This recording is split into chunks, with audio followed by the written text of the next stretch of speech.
Positive energy and good vibrations from me to you. You have now tuned in to Imperfect Fathers Podcast. Yo, good people, what it do? It's What up? The Imperfect Gentleman, and this is the Imperfect Fathers Podcast. Yo, TR, say what up to our fans out there and our friends, man. Yo, what up, y'all? What up? It's your man TR_Tribble on another episode of the Imperfect Fathers Podcast. My hip hurt, my heart is heavy, so I'm gonna let Doc do his thing before we jump into this thing, because I'm probably gonna get some backlash about this episode, but I don't give a fuck. Ooh, you see the kind of energy he got. You see the energy he got right now, y'all. So with that being said, yo, KB, set up to the good people, man, so we can get busy, man. What it do? Y'all already know it's your boy KB from It's Now or Never Entertainment. I'm actually just making a cameo today because I'm actually out in about the next couple of minutes, but I just wanted to come by and say what's up to the good people. Say what's up to my Imperfect Fathers. What's going on, Rob? What up, TR? Yo, what up? KB, on your way out the door, man. Watch out for them YT people, man. Listen, I already know what you want. Especially of the female gender, because you know their fragility is. Never mind. I'm gonna wait. I'm gonna digress. I'm gonna wait for this good hair prayer, so we send me out on the Come on, right. Doc. Let's go ahead and send this black man to the streets covered. You got it. We send him out there like some. Let's send him out there like some Waffle House hash browns, smothered and covered in the Lord's word. For sure. We about to cover him right now in the good name. So with that being said, anybody who's listening to us on the podcast on Instagram or Clubhouse currently, around here we do things in order, and we have a certain order we do them in. And that is, we talk to our Father. We are imperfect fathers, but we speak to the most perfect Father before we get anything else done. And after that, we pay bills because we are men of standard. We pay our bills around. So with that being said, Father God, we thank you for another week. We thank you for another opportunity to say thank you, because that in itself is worth more than anything we can ever give. So right now in this space and this opportunity where we love to come every week to be ourselves across the airwaves, we say thank you. We thank you for our life, our health, and our strength, our families, the ups and the downs of our lives, and everything around it. God, right now we're grateful because we know that every breath that we have on this earth is precious and valuable. So right now we want to be upstanding men and services right now as we go across the airwaves to be encouragement, enlightenment to our brothers and our fathers out there to be the best version of themselves. And these things we do ask in Jesus' name. We do pray. Amen. Amen. Indeed. Hey, our brothers, I love y'all. I'll catch y'all on the upside. Yo, KB, be safe out there, boy. Appreciate you. Love you, King. Yes, Stay sir. covered, my brother. Appreciate you.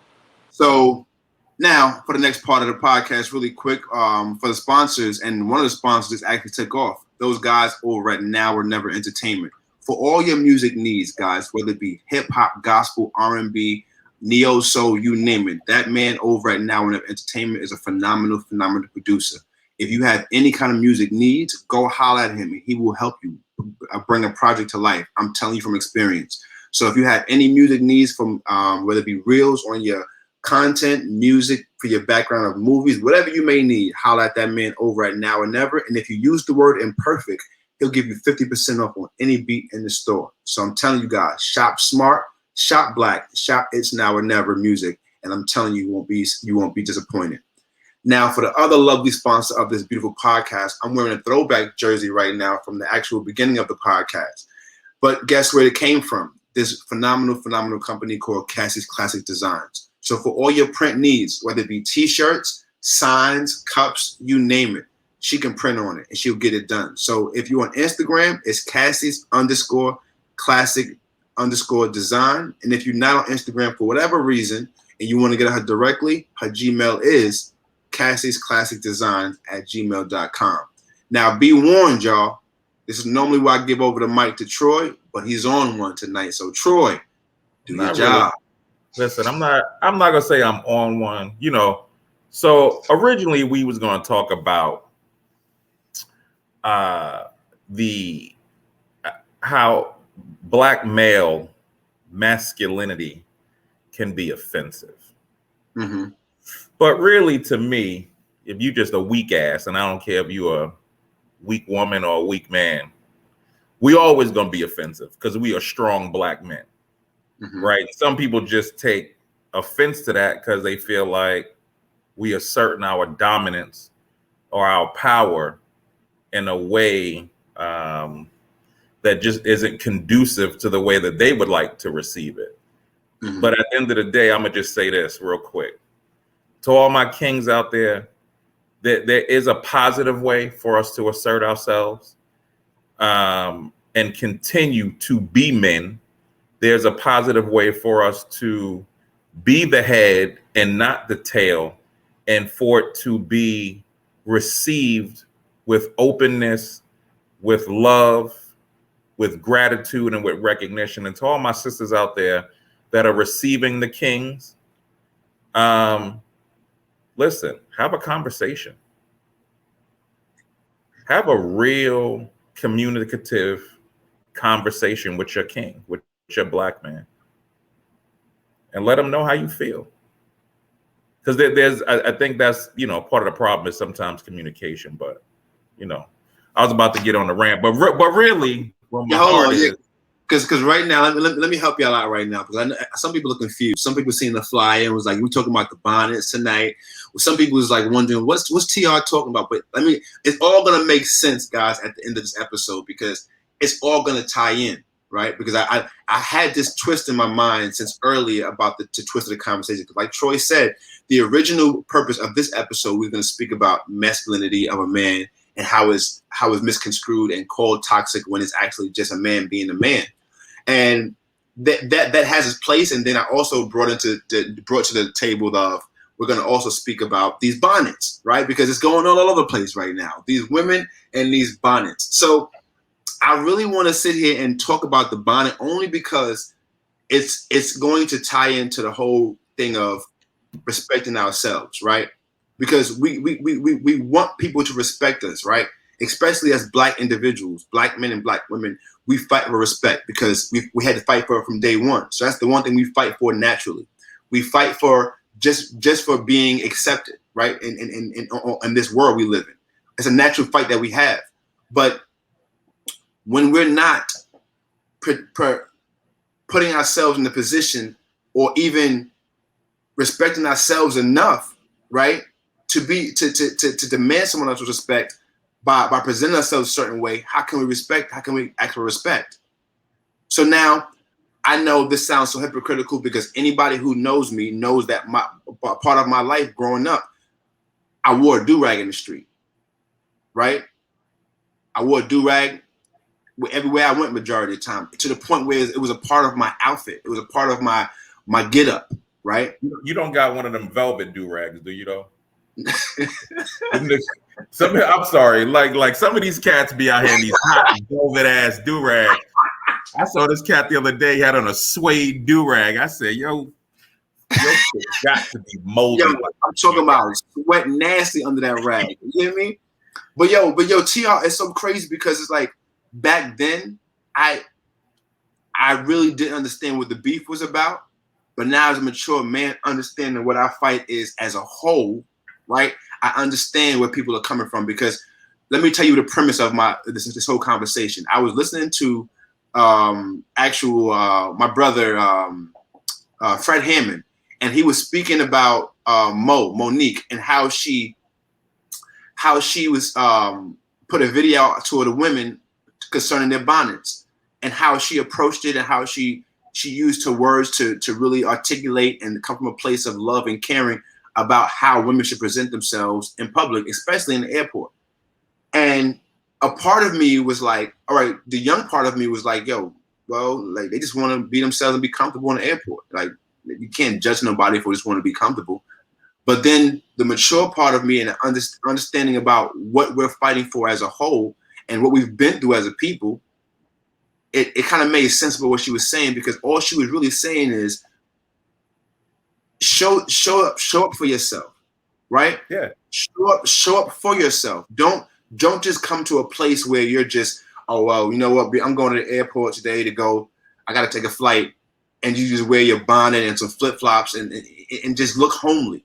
right? Because I think that's what the argument is, like not presenting yourself looking decent. Because let's not get confused either. There are some nice bonnets out there. Like there's some designer bonnets that are actually made for like our dashikis, not say bonnets, but dashikis where they tied our women's hair up and they look nice and all that. That's okay. Not a bonnet, bro. That's not a bonnet, bro.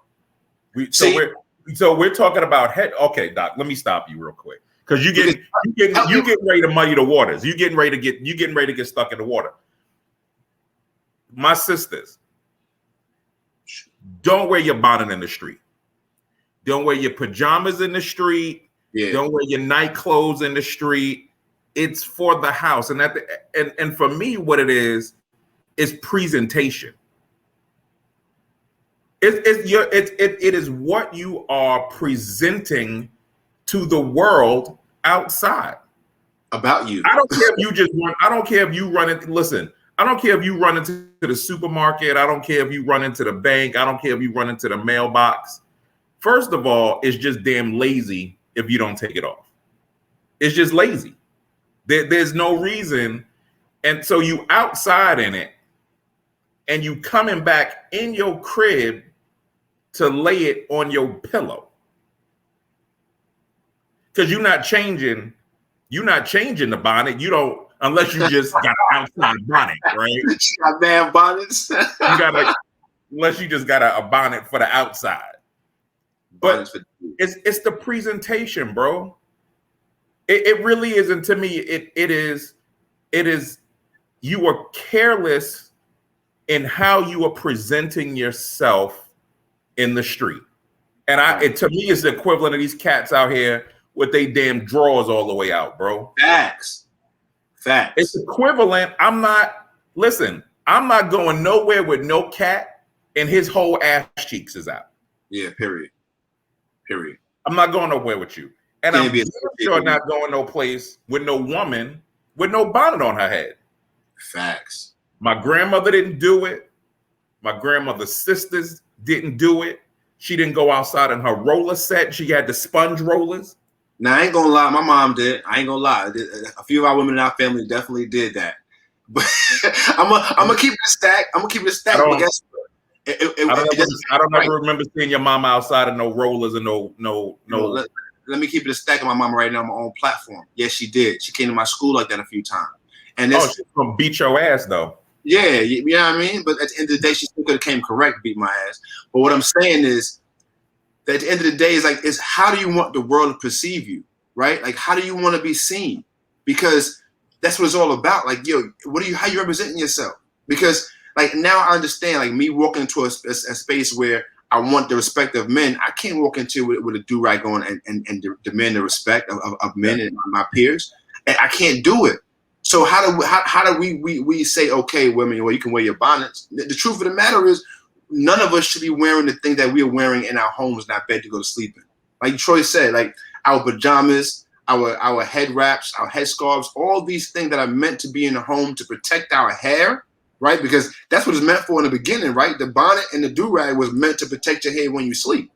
So why all of a sudden we're making it part of our fashion statement to walk out the house in? Like Troy said, like it's nothing other than lazy. And I'm gonna keep it a stack. As a man, it's not attractive. Like it's not attractive whatsoever. Like on no level. Like I don't care if, like Troy said, you go into the bank, you run to the grocery store. The truth of the matter is that's where most relationships actually occur, in those spaces. I guess, Doc, for me. And again, I know a lot about sisters, right? So I'm gonna back you up and shout out to all the sisters out here rocking, they natural by choice, and they might be saying, hey, I'm wearing a protective style. I get all of that, right? Protecting your natural hair. Because you might be rocking a weave or whatever it is, you protecting your natural hair. But being natural is not new. It might be more socially accepted now, but the reality is it's not new. And listen, sisters, go back and do your research. You ain't never seen Maya Angelou, Oprah. Like you don't. Come on, Yeah. you don't. It's You a don't. difference between nappy and natural too, Troy. We got to point that out. There's no difference. There's no difference. What? I'm not. Listen, I'm No. not getting in there with you, bro. No. Because Troy, because what you're saying is you already got in it. You already said it. You said you could wear your hair natural. But one thing I'm saying, you're giving somebody else out there a lane to say, well, my hair is natural like this, so I'm gonna wear it out. No, like take pride in yourself. Like natural is not nappy. Like because nappy can be tamed. Like the same thing is the person with nappy hair, if they comb it out, is no longer nappy. So like I'm not trying to offend nobody with no hair types, no hair textures. But what I'm saying is take pride in it. Don't just use the excuse of, oh, I'm going natural. Because even right now, yes, my hair is not in my natural form, but if I pick my hair out and comb it to a certain way, it still looks presentable. Well, I'm gonna just say this: what might be considered, and again, this. I could get myself in deep waters here. What you can't say the nigga you bald. Like no. What might be considered natural to me might be considered nappy to someone else. And I will never, ever use the word nappy to describe any of my sisters. Now, she might need to comb her, she might need to delint. Now, some of y'all sisters, I done seen y'all out here, y'all need a lint brush. Some of y'all do need to delint. I'm just going to keep it. But there's some cats out here that need to delint too. There's some cats out here wearing their hair natural, locks, whatever it is. You just finished telling me don't get in trouble. Like you about to get slapped. I'm gonna keep it a stack. Like I appreciate my natural sisters. I appreciate you. Right. Seriously. But what I don't want to see you outside in, I don't want to see you ever outside in your bonnet. I don't want to see you outside in your pajamas, your house coat. I get it. You ain't got to get fly to go to the supermarket, but yo, you might throw in a baseball cap. I don't care if you come out in cornrows, really. Right. I'd rather see you in cornrows than see you in your bonnet. That same bonnet that you're gonna go lay back on your pillow. And let me say something too right now, because there's women out there who is like, yo, I don't care if what you see, right? Like, and understandably, because at the end of the day, it's like you don't have to do something for someone else. But this goes to the woman who is saying where there's no good men out there, right? This is to the women who are saying that they can't find a good man. But mommy, if you're wearing a bonnet, the good men not going to respond to you. You see what I'm saying? We're talking to the people who actually are in a space where they're looking for someone, because I know there's going to be someone in my comments, someone that tags me somewhere later on, or even gets on my calendar to address something I said on my platform. So if you are out there and you're going to address something I said, understand I don't care. But guess what I'm saying is, it's how you present yourself at the end of the day. If you want to be seen a certain way, present yourself that way. If you don't, you schedule time to argue with people. No. But believe it or not, somebody got on my calendar just to tell me they don't approve of one of my messages I gave. You believe it or not with somebody. I really got. I guess I got to do a better job with my VAs to make sure who's getting through to me, because it's like, yo, when I looked on my calendar, it was like, wait a minute, I'm arguing my point that I made in my live. But yeah, I digress. But anyway. When it comes down to, and I don't want to be a dead horse too long with this about the whole bonnet. Like, your queens, listen. However you want to be seen, right? Show up that way. If you want to be seen as a woman that wears her bonnet and doesn't care, wear your bonnet. I'm not going to tell you to quit. Stop wearing your bonnet if you don't want to. But guess what? You're going to be looked at a certain way. You're going to be judged a certain way, and that's just life, and that's just truly what it is. So. If you want to be considered in that category of the woman that wears the bonnet, you got to wear the logo and wear it with pride. But if you don't want to be seen that way, don't wear your bonnets out in the street, queen. And I look at it this way, Doc. And again, maybe I'm older now, right? I'm seeing things. My view is a little bit different. But for me, I look at it like this. I always want to be approachable and be able to approach and have someone take me seriously, and have someone look at me and say, yo, this brother's, he looks like he's about business. He sounds like he's about business, and his actions mean he's about business. I don't want somebody looking at me, catching me outside in the street with a do-rag on or whatever it is, or my pants sagging, or my clothes dirty or just looking crazy, and I miss an opportunity to have a conversation with you because you don't feel I'm approachable, or if I approach you, you're like, oh no. In the office. I mean, at the end of the day, listen, I don't care what anybody says. You only get one chance to make a first impression. Mm-hmm. And I think we have gotten so far away from that. I don't even think that I know that's something I taught my kids. You only get one time to make a first impression. And oftentimes when people come back, they be like, yeah, that first time, I don't know. People judge you on it. Right. People judge you on it. And we can say we don't care all we want to, but at the end of the day, people are making decisions, especially on our Black women and our Black brothers. They are making decisions on you from when they first see you. Based upon what you look like. And So, like we can't sit here and talk about like, oh, well, that's right or wrong. Yo, this is what it is. You are being judged based upon what you look like. And that's the natural fact. You can't sit here and draw straws about it. It's the truth, and this is what it is. unless you're so comfortable at the bank that it don't really matter to you, listen, do you? But no, Troy even knows, because like you know, I know them, and we have conversations with. Now I speak with dudes that are millionaires now. Even the most successful people are insecure. Like, you know what I'm saying? Like, and they feel the same thing we feel. So it's like, even if you are got that money in the bank, take care of how you present yourself, because you never know who you are presenting yourself to. Because like Troy said, you could be missing an opportunity to better yourself. The person you present yourself to in that moment could be the person who could take you to the next level of your life.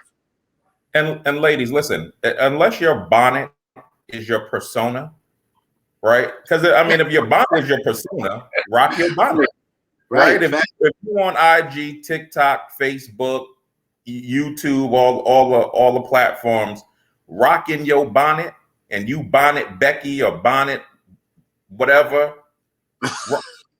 Otherwise, take the goddamn bonnet off, baby. and fellas, don't let your woman go out. Snatch the bonnet off before she walk out the door and shut it right behind her. I don't care if her hair look like some project grass. I don't care if her edges is weak or not. Yo, listen, fellas, don't get slapped on behalf of Troy. You grab that bonnet and push out that door if you want to. You won't have a house to come back to.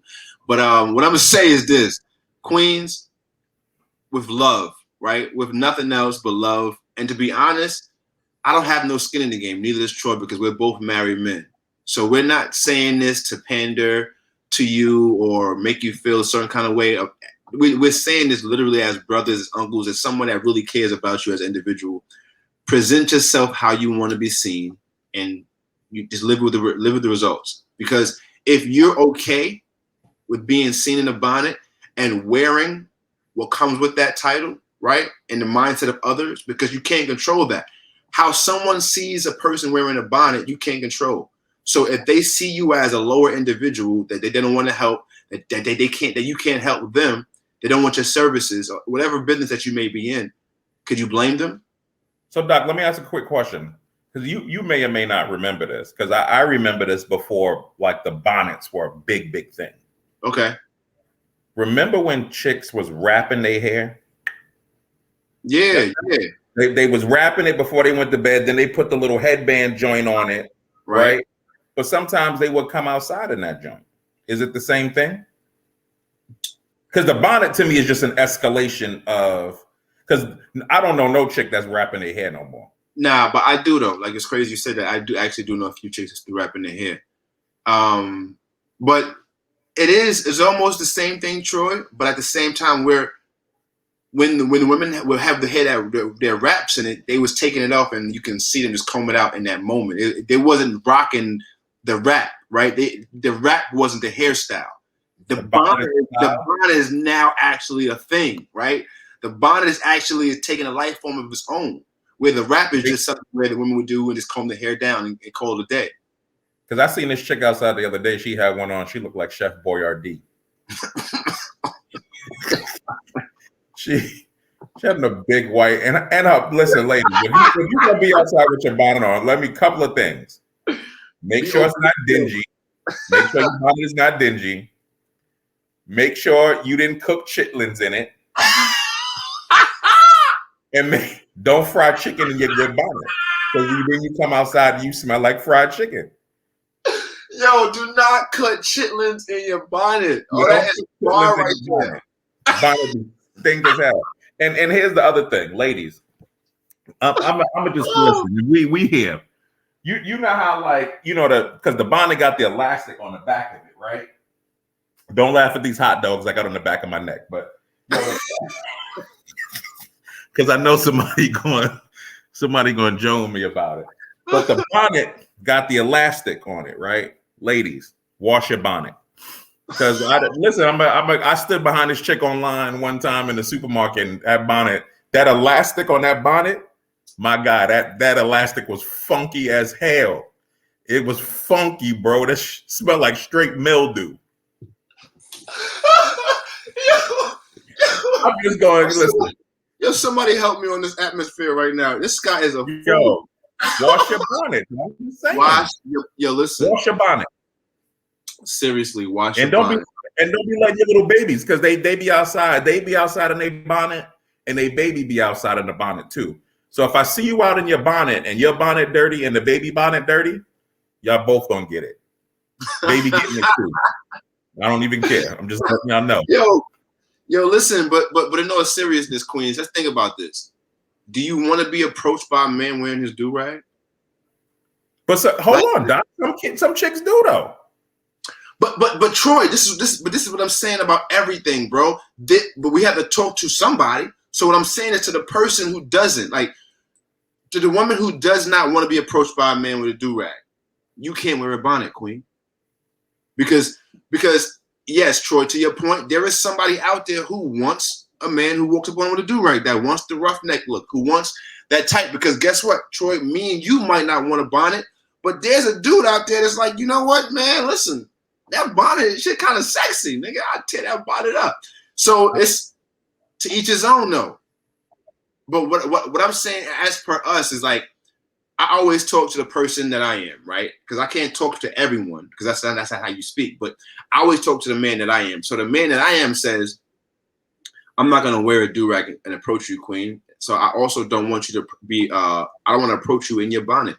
Like, and yes, I'm a married man, but at the same time, it's like I'm not looking to do business with somebody that can't present themselves like they just didn't roll out of bed. You understand what I'm saying? Like, I don't want to go. We're not just talking about relationships as per sexual relationships. I'm talking about relationships, business, casual relationship, friends. I don't want to approach you if you're in your bonnet. You see what I'm saying? Because it's not welcoming to me, especially in the space that I'm in now as a man. It's like, all right, I don't want what that energy might come with that bonnet. You know what I'm saying? The same way somebody might look at me and be like, if I have my do-rag on, I don't really want to deal with that energy. He got a do-rag on right now.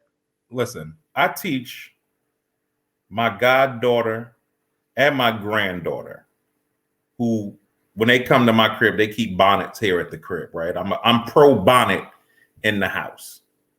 In the crib. Pro bonnet in the crib. Yeah. Well, my granddaughter got old enough to understand, and yo, by the way, my granddaughter got a dope ass bonnet. She put that thing on, swoop, and pull the string, trying to be like hair not going nowhere. Dope bonnet. You see, he know how to operate, so he's probably I'm a grandfather of all trades, man. I do everything. But I told my granddaughter, I said, listen, under no circumstance should you ever be out, and she's 6. Should you ever go outside the house with your bonnet on? Right. You take it off, you put it away. I don't care if you get a little bonnet hanger. I don't care. Just don't go to the crib with it. You got a drawer just for bonnets, like your panty drawer. Yo, man. So check this out really quick, because we also do want to use the second half of this podcast to talk about the masculinity and all those things. But I think it was necessary for us to have fun with it. You know what I'm saying? Because that's a trending topic right now. And to be honest and let everyone understand is that, like, It's really about just how you want to be perceived. Now, once again, if you want to be perceived as someone that wears a bonnet, more power to you. Own it. Don't let us in our conversation sway you from it, because if that's your authentic truth, hey, more power to you. I'm not here to judge you on it. But what I'm saying to you is, don't be upset or don't criticize others that don't look at you a certain way because of it. You can't. When you get treated, I mean, and granted, we should always treat people with respect. Yeah, right? But respect is given. That's the number one. But the reality is, everybody hasn't learned that, or everybody hasn't learned that all people are created equal, whether they got a goddamn bonnet on or not. Right. At the end of the day, we all have our flaws, right? If you look at someone and judge them based upon how they look, that's a flaw in you as well. You see what I'm saying? If you prejudge somebody just because of what they wear, then yeah, there's some work that you as an individual need to do as well. Because at the end of the day, you could be missing out on a blessing just based upon our experience, right? Our layer of clothing. Doc, I got something on my heart, bro. Let's talk about it, King. I know you've held yourself for 30 minutes right now, and I'm proud of you. So I'm gonna release you right now. I want to talk about the audacity of the fragility of white women. Woo! Are you trying to get me canceled? Maybe your podcast. I mean, are any of your sponsors fragile white women? At the end of the day, if they are, right. I got bills that's still unpaid, so they ain't doing their jobs. Listen, the audacity of their fragility is sickening, bro. So Troy, before you start triggering the whole world, tell people why you feel that way. Why do you feel that white women in particular are and their fragility is an issue? Speak on it. Why do you feel that way?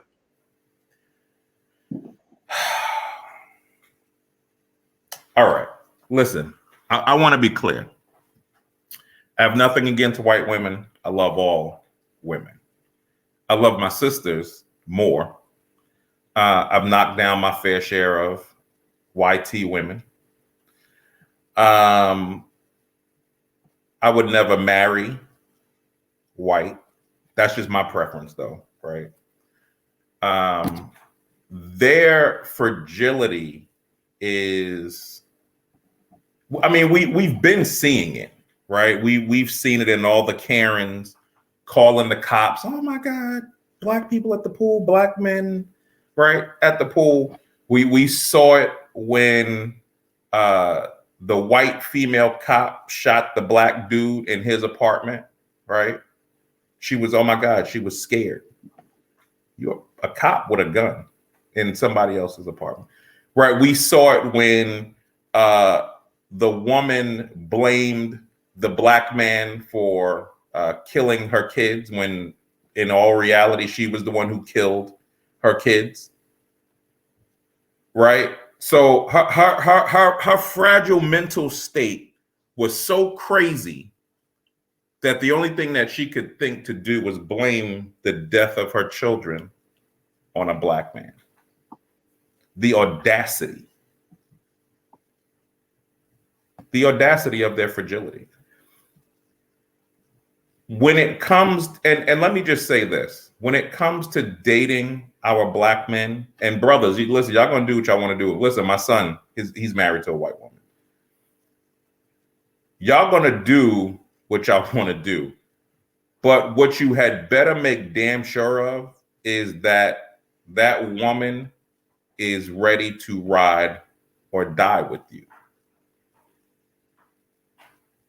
And that some shit don't happen, and all of a sudden it's like, oh my God, I'm this scared little meek blonde, blue-eyed, or red hair, or brown eyes, whatever it is. I'm all of a sudden I'm scared. I'm this scared, fragile white woman in the world. Because when that happens, that's when shit get real dangerous for us, real fast. Wow, real fast. Yo, and this topic right here, man, I hate it. You know why I hate it so much, Troy? Because it's like, the truth of the matter is like that. What they don't realize is that we're the scared ones. Like we're scared. Like we as men, like it's not even about just the white or black factor. It's the fact that we're men and we're just scared. You know what I mean? Like No. we're scared to be ourselves. We're scared to represent ourselves and be our masculine selves because of what we feel like we might hurt a woman, right? So then when we go to the black and white side, I'm just like, damn, like it makes another layer of separation for us. It's just another level of separation because it's like, damn, like as a man and woman, when you come together based upon love. You don't really come together based upon religion, sexuality, religion, and race. You don't really get in like fall in love because of those things. You fall in love with the person that they are. So it's like, where's that bell coming from, Troy? You know? It's my something crazy going on in my house alarm. Okay, good. As long as ain't nothing going on with us. But like it just disheartening for me because I've never been one to really see, especially when I'm dating, races, right? When I was in the dating space, for instance, I married a Spanish woman. If you told me, well, Roderick, you married a Spanish woman. No, I married a woman that I fell in love with. She's just a sandblasted black woman. That's all she really is. Oh my God. This guy's an idiot. But in all seriousness though, like, and when you said that whole thing about knowing the ride or die factor, is like, that's the hard part about dating someone out of your race. Because even between me and my wife, that ride or die term means different things, right? Yeah. So it's like when you get involved with anybody from any different race or religion, it should be open dialects, open conversations. Because what happens is all these things come to a head at the most inopportune moment. All these differences and unspoken about conversations happen to show up in the middle of conflict. That's when the emotions are high. That's when names start being thrown. This is when hell comes out. But Doc, I'm not even talking about just relationships. I'm talking about their fragility and from 6 o'clock Sunday morning to goddamn 7 p.m. Saturday afternoon, right? But see, Detroit, because like at the same time, I'm gonna come back at you with the same thing you came at me before with. Not all of them. No, not all. Not all of them, because I'm gonna tell you right now, and I'll pull them to the front. I know some white women that'll give it up, like and ride till the wheels fall off. In our dialect, in our aspect of riding till the wheels fall off. But like you said before, it's about the vetting process. It's about learning this person. Now, to whoever's point that we're discussing right now, you have to learn who this person is before you get involved with, regardless of the race, anything else. You got to quantify this person. You got to check them out.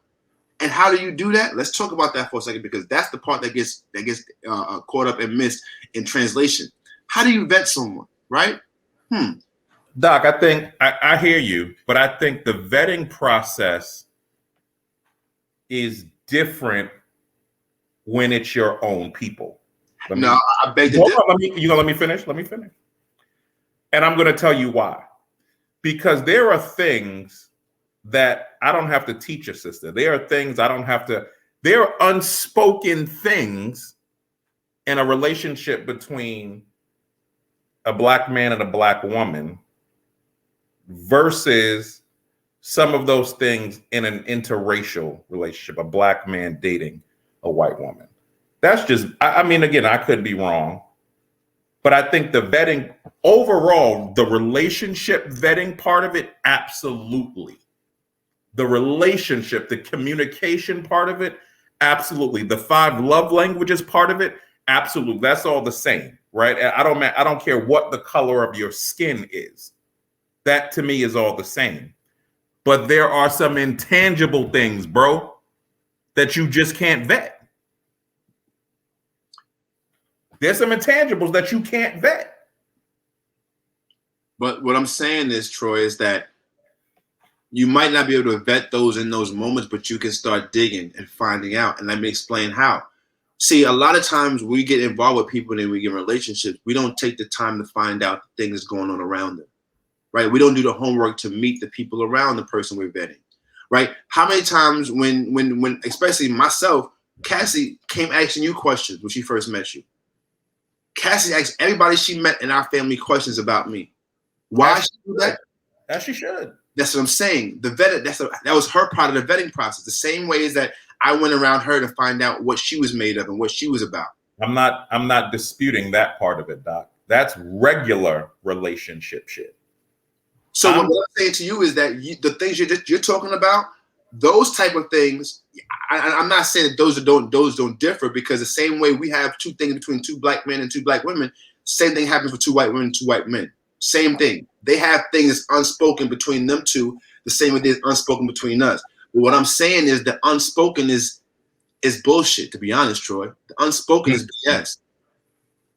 Because everything should be spoken about. Like, because guess what? That thought process of you saying, "Oh, the unspoken," that's where arguments come into place. Because guess what? It's unspoken. You were supposed to know that. That's what's wrong. So let me give you an example, and this might sound kind of funny, but when I go out with my black woman, and I see some white folk acting a damn fool, and I can't say anything to my black woman, I just look over it, I give it a look,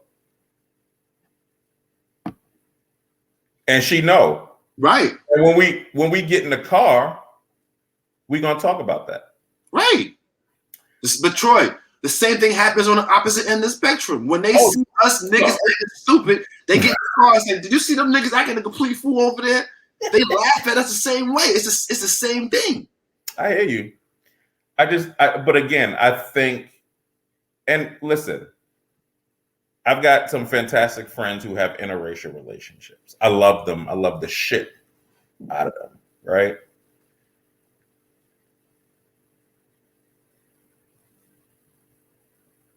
However, and let me just give a quick shout out to the Walkers, my homeboy Jason Walker and his wife Monique Walker. Jason is white, Monique is black, but he's not fragile. And as a matter of fact, Jason will give it up to you in the street real quick too. He ain't afraid. He ain't afraid to give it up either. But I'm not talking about that aspect of it. I'm talking purely about the fragileness, the scaredness of white women. Because it is, and like I said, it can be a very dangerous thing. No question.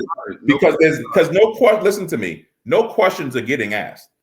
When the police show up, bro, ain't no questions being asked. Sadly, that is the truth, and it has been like that. To that point, it's been like that since they brought us here, bro. No, and to that point, Troy, I'm not even gonna combat you, right? To that point, when it comes down to the Karens, and let's quantify that. We that's not a shot at all white women. We're talking about the Karens, and if you don't understand the terminology of Karens, go look it up. I ain't got time to explain it to you. But what I'm saying to you is, yes, the ones that have a problem with the existence of a black man. So what I'm saying is that to that point, Troy, absolutely. Like, it's been like that way since the beginning of time for us, which is sad here on this land. But what I'm saying is, to that point, it's like, yo, we really shouldn't even be dealing with them, right? And to that point, Troy, and even the situation where it's hindsight right now, right? What we're talking about, it's hindsight where we see it now. But the truth of the matter is, how would you have known this in the beginning? How do you know that her fragility would cost you this later? Like, how do us black men know this? This is what I want to get to the point of this conversation. So that's what you talk about. That's where the communication comes in. Yes. So I gotta ask you how fragile you are. No, Troy, when it comes down to this part of the game, and you make light of it and fun of it because it's funny, but in no actuality, in this space, you have to, Troy. Like, we're not having the same conversation with a sister we're here, because it's a different conversation. So this has to be spoken about. It can't be unspoken. This is what I was saying about earlier in the conversation. you can't have unspokens in relationships, period, because it leaves room for one of the people to come up short in understanding. No, It gives one person room to say, well, you know what? Point a finger at you because you're not enough in that space, or you didn't give me, or XYZ, instead of saying, you know what? I didn't give you the opportunity to even come to this opportunity with this position to be 100% in it. You know what I'm saying? I didn't give you the opportunity or space to come to this position and say, you know what? Here I am. This is my truth. This is what I am. I'm fragile or I'm not. But a lot of times we get in relationships caught up in the hair, the eyes, the looks, the outside look. We don't take time for these things. And guess what? Sad to say, we don't deal with them until they bite us in the ass. Because Troy, this is not a conversation until it bit you in the ass. Oh no, listen, I agree. Listen, I there was a conversation that happened at work one day, and conversation got a little. It was probably we were talking about. I don't remember if it was religion or sex or something like that. Mm-hmm. But I got intense about the conversation. And all I'm going to say is the women in the room, and I happen to be the only black male in the room. For that matter, I actually happen to be the only male in the room. But I could tell they were real strong in the beginning. But as my knowledge manifested itself, they shrunk a little bit, right? One, because I don't think they expected me to be as versed on the topic as I was, but I could kind of see them shrink. And in the back of my mind, I was like, this is funny as hell. Because if they had been more knowledgeable and more versed in that particular area without me using facts, they would have felt superior in that moment.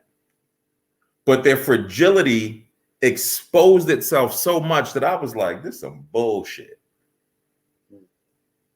So let me ask you a question, Troy.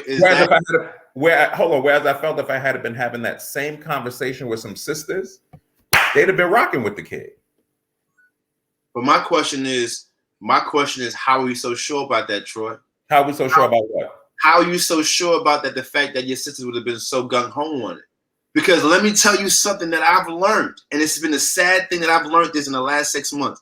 And where I learned it at? On Clubhouse, because I have opportunities to be in rooms with women and hear their thought process and hear some of the things that they're saying. And it's like, you'll be surprised, Troy, to know that not as many as you think they would be on your side would be there. Oh, no. I didn't say on my side. I don't need you to be on my side. That's not what I was looking for. I'm talking about in terms of standing and holding their own in the conversation and not feeling intimidated purely by the fact that I'm a knowledgeable black man. Well, then I still got a little pushback because, like, yo, you can say that if you want to, Troy, but if you come into a conversation with some black women and you still dropping facts that they're not really open with, you think you're going to have some leeway in that conversation? You know the queens I'm talking about. Like, come on. I mean, they might approach it differently. Facts. You know, however, there might be some air grabbing.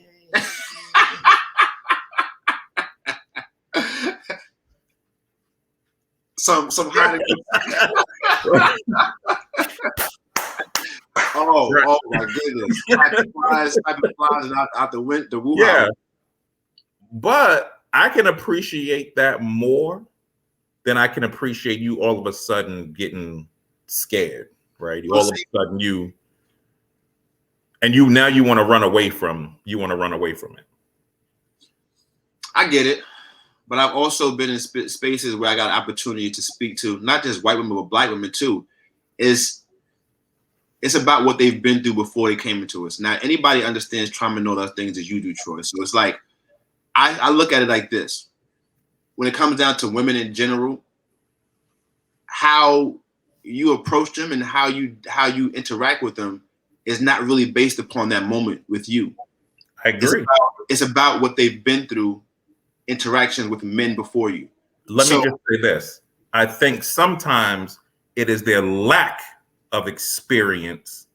Facts. With us. And I'm not necessarily talking about relationships. Yes, sir. I'm talking about interactions. Facts. It is their lack of interaction with us that allows that lets them to continue to feel like, oh my God, like, right. Because they've never seen, especially women that have never seen a passionate man really express himself. Because remember, Troy, men, we don't express ourselves, especially to the magnitude of which women do. Right? Me and you happen to be articulate men that like to express themselves, sometimes in a dramatic form, to express ourselves really lively in a vibrant manner, right? Because that's our personality. But there are men that don't do that. And there's a lot of women that have come in contact with men that don't even express happiness of a smile at points in times. So it's like if they come in front of a man without statue, and I've learned this too, not saying that I'm here to take down or become small of a version of myself, but I understand that traumas make people show up the way they show up. You see what I'm saying? So if she's showing up in a way where my masculinity or my demeanor intimidates her, it's not really me intimidating her. It's whatever she's dealing with that she hasn't dealt with. Case in point, I ain't about goddamn trauma, bro. No, but you have to, Troy. You have to. So every Karen has had some trauma. Bro, yes, some sort. Yes, indeed. Not saying with us black men. I'm not giving that. I'm not giving that pass. Is it trauma or is it privilege? Well, I'm not talking about to that point, Troy. What I'm saying is about how people show up, right? Because even Karens, they've been exposed to believing that we're wrong, that we're monsters. Society has proven that. That ain't trauma. That's privilege.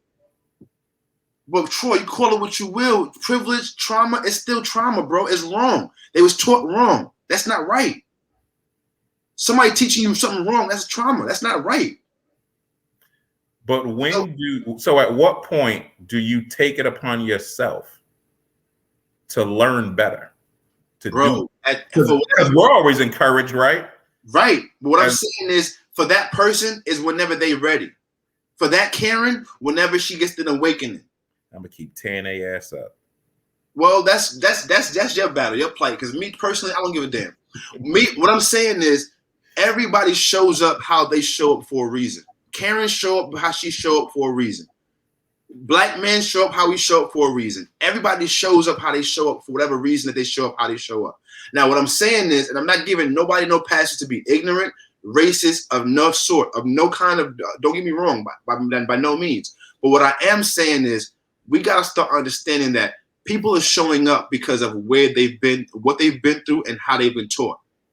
You see what I'm saying? Because the truth is, bro, and let me tell you something. The way I can say this is because my experience has taught me that if you really are able to connect with somebody and talk to them and show them who you are, you might connect with them. One of the girls that I went to high school with, her father was gung-ho on black people ain't nothing.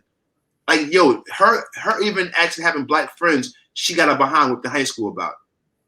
What happened was later on an opportunity, I got a chance to talk to her, right? Explaining and showing her some things about us and our culture because she has never been exposed to it. Guess what happens? That same girl right now is married to a black man. She didn't care what her father said because guess what? Once she was exposed to us and she's seen a black man for what he's worth and what he really is, she's now married to him. Now, what I'm saying is that's not everybody's song, and I'm not here to talk to the people that's going to be in a negative way or combat me in a negative manner. What I'm saying is we got to understand that everybody shows up based upon what they've been through in their life, man. And Troy, you know that better than anybody because you know the work of healing. You know the work of therapy. So you know that when somebody comes to a situation and they have a bad attitude or a negative outlook on a situation, it's not really them looking at you that way or combating you that way. It's based upon how what they've been through in their life. So you think there's some white woman out there saying, oh my God, my fragility is so bad as it relates to black people that I need to go get help about it? Yeah. Fuck out of here, bro. Yeah. Because what you're saying is that one shoe fits all. What I'm saying is that the people you're talking to, yeah, you can say fuck out of here to them. But to the ones that want to be better than what they are right now, yes, they can get help, Troy. Okay. The same way you want to be a better man or a better husband, you can be better. she can be a better individual. Karen can turn around.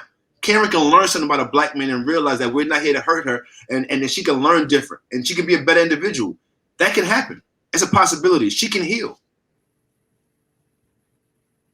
I got you. We all can heal, right? Absolutely. Because at the end of the day, we still healing right now. Like this conversation is a healing. Like the fact that we can come on a platform and talk about our past experiences to get better as individuals is healing. So if there's a Karen space where Karen can go and talk about her insecurities, her fear of the black man, and all the things that she was taught negatively growing up and the outlooks on life, then she can make a change as well. I don't believe that there's not one person on earth that can make a change. You got to want to make the change. You got to want it bad enough. Because if you want something bad enough, you'll go get it. Agreed. Baby, you need me to cut your corn? Cut her corn? What kind of... I hope you talk about corn in the pot and out on her feet.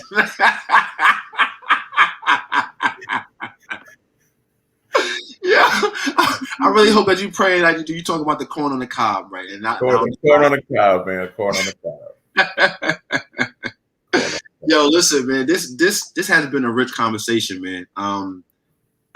As always, we have these conversations that we're gonna make some people mad, some people cry, some people laugh, some people sad. But at the end of the day, we're invoking emotions and we're having conversations that need to be had. And that's what this platform is all about. We're here to entertain, also encourage though, and also inspire, not just right men, but women to be the better versions of ourselves so we can be better for each other. That's the goal. That's the purpose. For us to be better than what we started out with. Because where we are right now is not where we're going to be in 10 years from now. But guess what? We got to give ourselves the credit and the grace and the space because where we are now is not where we were 10 years ago. So if we continuously have the mindset of being better as people, right? Yellow, black, blue, green, nationalities, Chinese, Asian, Spanish, white. If we as people have the mindset and the heart to be a better versions of ourselves, I can promise you that this life where we're looking to set up for our children will be in a better space by the time we close our eyes for the final time. So with that being said, yo, TR, give the people the last words before we get up out of here, man. You just did it, bro. You just did it. I don't got nothing else to say after that. You just did it. Oh, well, that's phenomenal, man. Because we better get up out of here, y'all. This has been a dope conversation. I thank everyone that's been rocking with us the entire time, from Clubhouse to Instagram. Thank you. To Facebook, to YouTube, and to everyone who's going to check us out on the audio platforms later on.